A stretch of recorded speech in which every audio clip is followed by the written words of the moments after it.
It is my greatest pleasure and honor to introduce our final guest for this dialogue session, Margo Thomas. Margo Thomas is the founder and CEO of the Women's Economic Imperative. She holds a doctoral degree in public policy and private sector development from the University of Manchester. And during her career, spanning over 2 decades as a senior official at the World Bank, she has provided policy advice to more than 50 national and subnational governments. She also served as the co-chair of Think 20 task forces in the past, and she is a Global Solutions Fellow. With her initiative, the Women's Economic Imperative, Dr. Thomas aims at empowering women to achieve economic equality by unleashing their potential within the global labor force and as entrepreneurs. Thank you, Margo, for being with us. Thank you for having me. The session, I'll put on my headphones so you can hear me better and I can hear you better. The session will be moderated by Nancy Hawk. Nancy is a manager of sales operations at Adobe, running America's central operations. She's also the co-founder of The Pursuit Global Women for Change. She is part of the Leadership California 2020 cohort, a next-gen leader, and a leadership scholar at Berkeley. Through her project, The Pursuit, her goal is to create a global network of women who support emerging leaders in business and society. And of course, she's also a 2018 Young Global Changer and one of our program ambassadors. And Nancy, welcome to you. Thank you for being here. I'm very excited. Thank you. I am very much looking forward to this discussion and conversation between the two of you. Thank you so much, Ole. And it is such an honor to be here with Dr. Margo. You're such an inspiration for everything that you do and your work. And I'm very excited to talk with you today. It would be great if you can tell us a little bit about the Women's Economic Imperative. Yes, I'm delighted to. So the Women's Economic Imperative is a global nonprofit. We are based in the US, just outside of Washington, DC. And we're committed to promoting women's economic empowerment and inclusive economic growth for the benefit of all in society. That communicates a fundamental understanding that while we're focusing on women's entrepreneurship and advocating for women in the economic space, everybody stands to benefit. And as I like to say, this is not a woman's issue. It's everyone's issue. And if we can succeed in making the pie bigger for everyone, then hopefully everybody can get a bigger slice, right? So that's the fundamental underpinning of how we are organized. I would add, Women's Economic Imperative was established in response to the call to action for the United Nations Secretary General's high-level panel on women's economic empowerment, which I had the privilege of serving as the Chief of Secretariat for. So I collaborated with a number of members of this panel. We concluded our work in 2017. And in fact, the name Women's Economic Imperative is a play on a statement made by a member of that panel. She, the former managing director of the International Monetary Fund, Christine Lagarde, when in speaking at the launch of our first report, she said, women's economic empowerment is not just a moral imperative, it's an economic no-brainer. Okay, I love that. I love how you also said it's not just a women's issue, it's everyone's issue, right? Because it impacts everyone. Can you help us just understand more for our audience, what does economic empowerment mean in this context? Yes. So I would take a step back and say, what does empowerment mean? Because again, it's really about understanding that women are one of the largest minorities, or they're half of the world's population, depending on how you measure it. But there are also other groups that are disenfranchised, the disabled, the world's largest minority, underprivileged, and because of the pandemic, vulnerable groups within society, right? And so when we talk about empowerment writ large, we're really looking at agency and voice. It's about the ability for a human being, which we all are, regardless of how we classify ourselves, race, gender, creed, or whatever, being able to fulfill our potential and to take productive and transformative action that can benefit not just our lives, but the lives of those around us. And within that definition, then you can begin to understand why it applies to women. We have legal and regulatory, cultural, and limitations on the role of women. Just think of women within households and the disproportionate allocation of care responsibilities as one indicator. And that, of course, limits for many women their ability to function in the economic space, despite their roles within families. So when we talk about economic empowerment, it's really, as Ole in his quote said, about unleashing and allowing women and other disenfranchised groups to engage economically and therefore benefit all of society at the end of the day. Thank you, Margo. That was very helpful. It would, if you don't mind, it would be really interesting to learn more about you and your personal story. What drives you? Because this is to run something like this, it takes a lot of dedication and collaboration with many stakeholders. So we'd love to learn more about your background. Okay, so I say to people from the very beginning, I'm not a gender expert. I really spent most of my career in the World Bank Group as a policy advisor to governments. And I focused a lot on inclusive economic growth and the triggers for that growth. Entrepreneurship and investment. That's where I spent a lot of my time. Towards the end of my tenure in the bank, having had to come to terms with the fact that we were in this really depressed, slow growth, no growth period coming out of the 80s, 90s, and the more recent recession, that I thought we were possibly missing some important economic triggers. And so I designed a project that at the time was really focused on women as economic actors. And it's on the basis of that I was appointed to this Chief of Secretariat for the Women's Economic Empowerment High-Level Panel. But my career has really been one of service, trying to make a difference. That comes out of my roots. I was born in Guyana, a multi-ethnic society.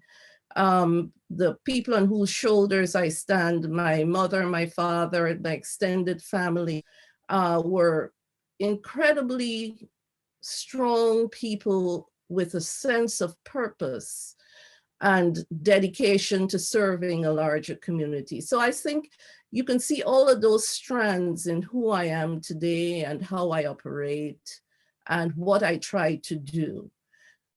I would emphasize a point that you made, and that's none of it can be done without partnership. We don't have to reinvent the wheel. I'm a big believer in networks, and I do believe that there's plenty of room around this table. There's a lot of work to be done. And so I encourage everybody on this call, since this is the final event, what I hope one of your biggest takeaways from this is helping yourself to answer the question, how can I make a difference? And what is it that I need to do in my individual self, through my institutional framework and alignments, and my extended networks to make a difference? And I think if we all can focus on that, that's where we can begin to change thinking and behaviors. Thank you, Margo. That was very inspirational. Just slightly, on a related topic, in your perspective, how did COVID affect women around the world, especially in the context of economic empowerment? Well, let me reframe it. I want to say, the economic and social impacts of the COVID-19 pandemic has been extensive. It's estimated that close to 1 billion people have now fallen below poverty levels as a result. When you recognize that women constitute half of this vulnerable population, then it gives you a sense of the magnitude of the problem, right? So the social and economic impacts affect everybody, and especially the vulnerable.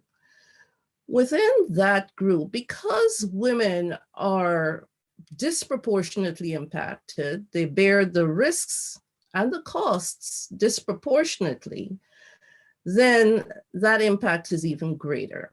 Where do you start? Within households. Women are primary caregivers. So they're the ones providing care. And when you have a pandemic, that is exacerbated, to say the least. Outside of the home, 70% of the global health workforce is constituted by women, right? And I think when the dust has settled, we will see that there's a disproportionate health impact within the workforce, particularly in terms of the levels of the death of professionals who have been exposed. Women are also disproportionately represented in many of the sectors that have been significantly impacted by the pandemic. Think about the tourism sector. And who are the people that invariably work in hotels, in the service industries that support the tourism sector. And that's just one example of a sector that has been really devastated by the pandemic. I want to shine a light on women's health. If the pandemic has taught us nothing else, I think it's forced every one of us to rethink the calculus around health. And we've been advocating for health as a global public good, because we're only as healthy as the least of us is healthy. Now, in terms of women's health, because of the focus on addressing the pandemic and the inherent biases within health systems and health delivery that put women's needs as the second tier, UN Women has actually highlighted the fact that women's health and reproductive care has fallen. The level of women's health and accessibility of women's health and reproductive care has changed negatively as a result of the pandemic. I think I've just pulled on a couple of things, so this is not my opinion. There's lots of data out there to support it, but I've tried to highlight some of those things, and I'll make one last point. One of the sadder aspects of the outcomes of the pandemic, especially in situations where you have extended lockdowns, and this is a global issue in the North, in the South, advanced and developed countries, violence against women has increased exponentially. Femicide has increased. And even more sadly, we see the monetization of women and girls. girls being traded for services. It's expected that early marriage will begin to uptick again. And in many domestic situations, the abuse of girls has increased. Sorry to end on such a depressing note, but I think it's important for us to understand that the impacts are real, but there's room for us to change. And we can't make a difference if we're not aware. So my task is to make you aware. Yeah, so and just follow up on that, I have a two-part question. The first part is there anything within this pandemic that you believe could be a catalyst for positive change? And then the second would be, what do you believe needs to be done concretely to help address that?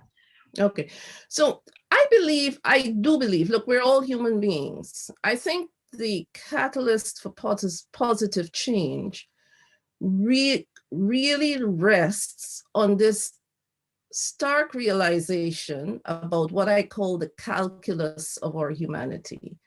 And the recognition, like I said before, that we are only as healthy as the least of us is healthy. Look at what scientists are telling us about this coronavirus and the push to ensure that more of the world's population is vaccinated. Because we cannot fight the virus, we cannot eradicate the virus without ensuring that everyone is vaccinated, and that includes the poorest of the poor. So I hope that as human beings, when we understand that our very lives, our very living in the way in which we would like to live could be impacted, that could serve as a catalyst for us to start to think differently about these issues and about the issues of equity. Yes, yes. And do you believe that we can there's opportunities to increase professional and entrepreneurial opportunities for disadvantaged and underrepresented groups? Oh, absolutely. And come back to my phrase from Christine Lagarde. It's not just a moral imperative. Right. It's an economic no-brainer. It's how we're going to get the economies restarted. It's how we're going to begin to grow. And I'll also quote Kristalina Georgieva, the current managing director of the World Bank, of the International Monetary Fund, excuse me. And she's encouraging the world's governments and the leaders of the G20 to invest heavily in women and young people, education and skills development. I would add health as well. Yes, and is there a role that you believe that communities like the G20 can play? Oh, the G20 accounts for 80% of the world's global economic wealth. So, of course. So since the Argentine presidency in 2018, I personally co-chaired the task force on gender economic equity, along with Gala Diaz-Nangu, the Argentinian woman who is now the executive director of CPEC. And we have been pushing within the G20. Now, we're not alone. We've been pushing, let me reframe that and say within the Think 20 space, right? To keep this issue on the front burner and to continue to make the case. We've written several policy briefs, we've held several dialogues, but on our day-to-day activity, we're working really hard. We've done the same with the Japanese presidency, with the Saudi presidency. And again, this year, I'm actually, tomorrow, we'll be hosting a discussion for the summit with the co-chairs of that high-level panel with the same idea. There's lots of data. The World Bank is making the case. The UN is making the case. The IMF has really, really stepped into the fore on this. And so I hope And I know that there's a women's 20 and, so there are lots of actors, but like I said at the beginning, this is an all hands on deck moment. Now, this may sound like a big issue, and I want to come back to this. Each and every one of us on this call can make a difference in terms of trying to understand the issue, understand how it impacts us, and therefore, if only changing our perceptions or behaviors or understanding and helping those closest to us to see something differently, to act differently, this is significant, because this is how we influence the change on the level as individuals, right? And then looking beyond that within our professional and institutional lives to see how our work can help to advance these issues, women's representation, how women are treated in the workplace, and a host of other issues as well. And of course, I think these are all parts of what the types of action and different levels of action. But I want to emphasize that as individual human beings, if the change doesn't start with us, we're not going to get the bigger change. Yes, and on that point, I completely agree with you. And I loved your comment about all hands on deck. we all have to do something together. I tweet it all the time, all hands on deck. Yes, yeah, absolutely. And so just, I mean, I know that you've done a lot of focus on young people through Women's Economic Imperative, but if you have any additional advice of what young women and young men can do around the world to help contribute to this process, that would be very helpful. I'm repeating, lend your voice to this, get involved, get informed. And if you could convince just one person to change their perspective within your household, how are care responsibilities allocated? Yeah. Who has to do the caring? And, I think those are some of the simple things. And then there are the bigger things. And if you're looking to volunteer, WAY is a volunteer organization, fundamentally. So send me an email. I'd be happy to follow up. There's plenty of work to do.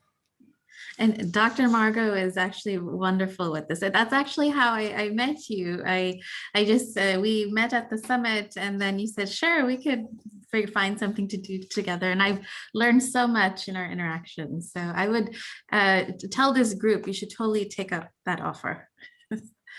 But I don't make no promises, but we can talk. Okay. Yes. And well, actually, that was very helpful. I would like to open up questions for our group. So first question is from Nicole Jordan. Thank you for a lovely dialogue regarding this issue, which is major. I was just wondering, since we have seen how COVID-19 has affected women in disproportionate manners, you mentioned the exponential increase in rates of feminicides. We have also experienced that in my country. It has been very alarming, but also we have seen the increase in the amount of care work that women had to endure during the confinement, and it still carries on with education from home and things like that. I was wondering if you have any sort of like examples of good practices in terms of policies that have been implemented in certain governments that have tried to attend and maybe have successfully attend some of these problems. Yeah. So if you're following some of the policy dialogues that are going on globally, but particularly in the US with the new administration, one of the things that I hope will really bear fruit is this pivot to addressing childcare issues.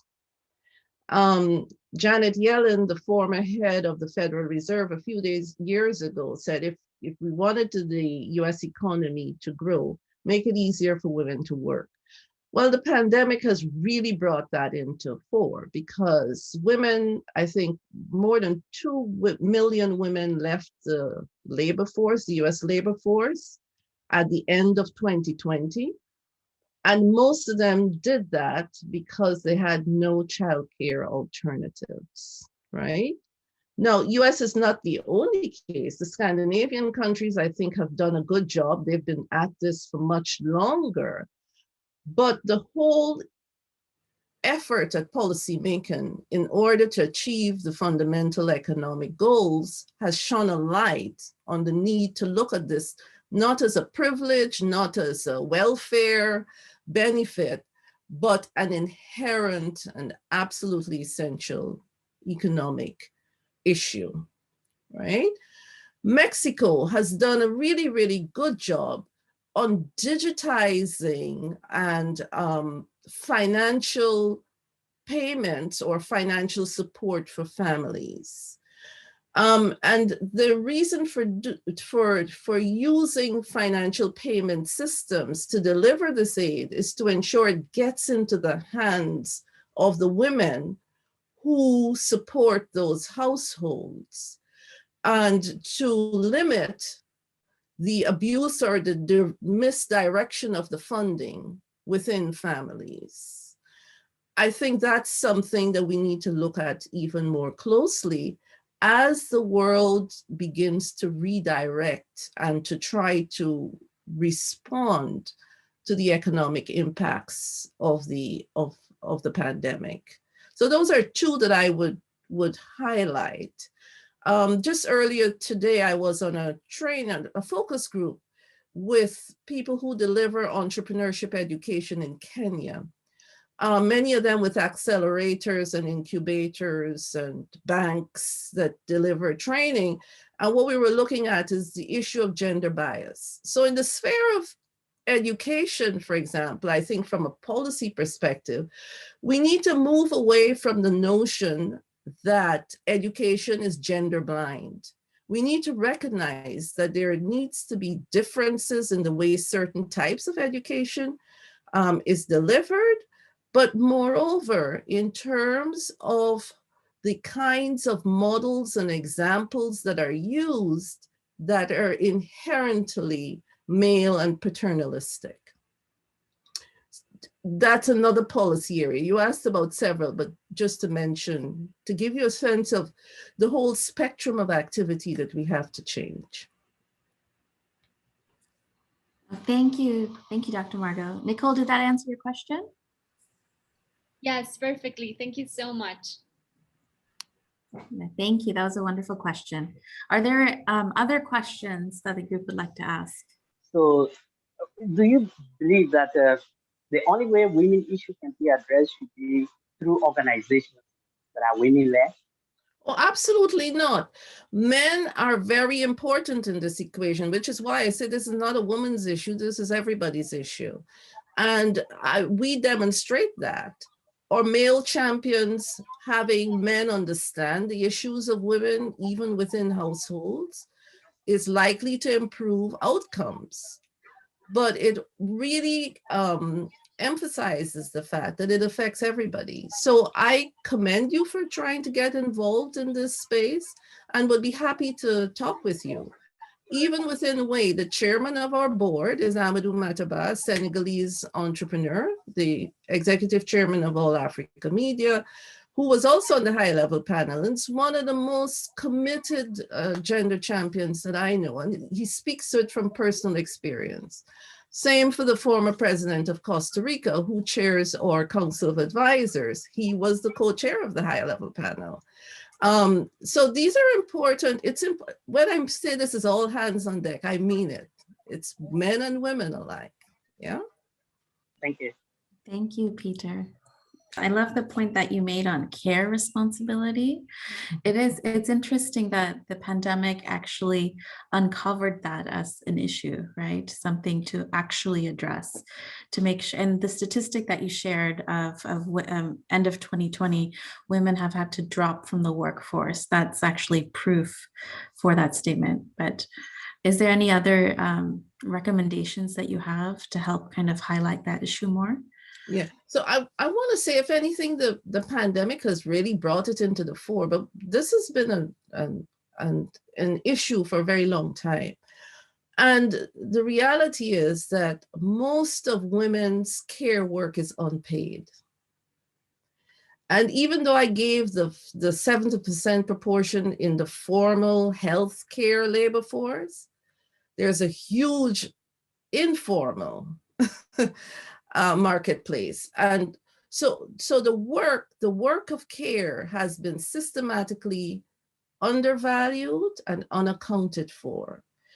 A few years ago, Oxfam calculated that it would be, I think, $2 trillion worth of work that's not even accounted for in our economic measurements, let alone within households where this work is seen as essential, but it's undervalued. Nobody thinks that it's a value, right? It's taken for granted. So what I hope is that there's greater consciousness, and therefore, coming back to my point with Peter and with the others, even with our perceptions and understanding of who does that work and how important it is for each and every one of us to live a quality life, I think that would be a fundamental shift. Yes, completely agree with you. And that's something that we need to keep working on. I know for me personally, just to transition, to be able to have more career in my life, I had to work more with my husband to make room for that. And he's been very open, but it's a team effort. I couldn't do it alone. There you go. And kudos to you for being honest and open about that, because I was just listening. I said I was on this call earlier, and one of the trainers talked about many women who are trying to get entrepreneurship training having to balance, but even sometimes try to do the training incognito. And in one particular case, a woman was subjected to extensive gender violence, and those are, I would like to think, are outliers, but they happen a lot more. Because of care responsibilities, many girls are not allowed to fulfill their educational goals. Many of them are out of school, Yes. So, yeah, I mean, that happened to my mother. So there you go. My mother made choices because of the time. Yes. So we appreciate it. That's why I started by saying I stand on the shoulders of giants, right? But I think there's an opportunity for a generational shift. And to me, this is the moment, coming back to what are some of the potentially good outcomes of the pandemic, hopefully. And it really links to the whole theme of this year's summit about trying to get a restart. And the restart is not just in policy, it's in our thinking and our behaviors, or else those policies will come to nothing, So. Yeah. Well, I know, no, it's an important topic, but I know we have about 9 minutes left, and there's 2 other questions. So I'll first ask Kaisel, and then I'll go to Sumbal. Kaisel, would you like to please turn your video on? I have a question that I'm originally from Bangladesh. I'm living in London, and I'm also a social activist as well, lecturer. Anyway, my question is that the organization, is there any program they're holding that is for South Asian countries like Bangladeshi women's, Indians, Pakistan, Nepal as well? Because the girls or even women there who has childs, they're actually unsatisfied to outside because of their families, and especially in workplace, they are not very secure, as I think, even I got experience for that. Is there any plan of the organization to build up the condition, situational movement of the women in South Asian countries? Mm-hmm. Mm-hmm. Oh, absolutely. And actually in those countries, there's some very big organizations. I happen to know and be affiliated with some of them that are very active in this space.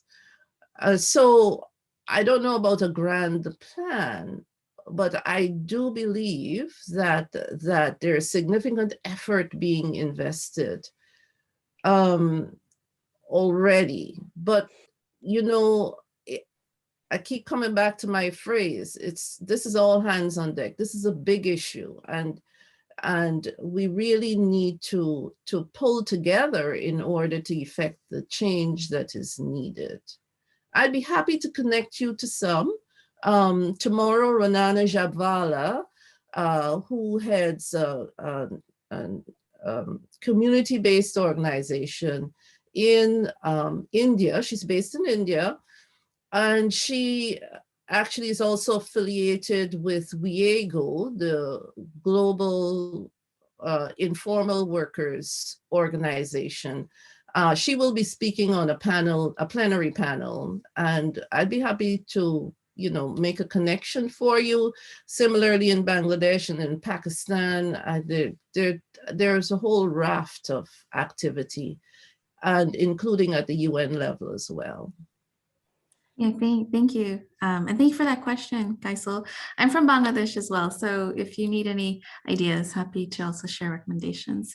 And so for our last question, Sumbal, would you like to ask? Turn on your video, please.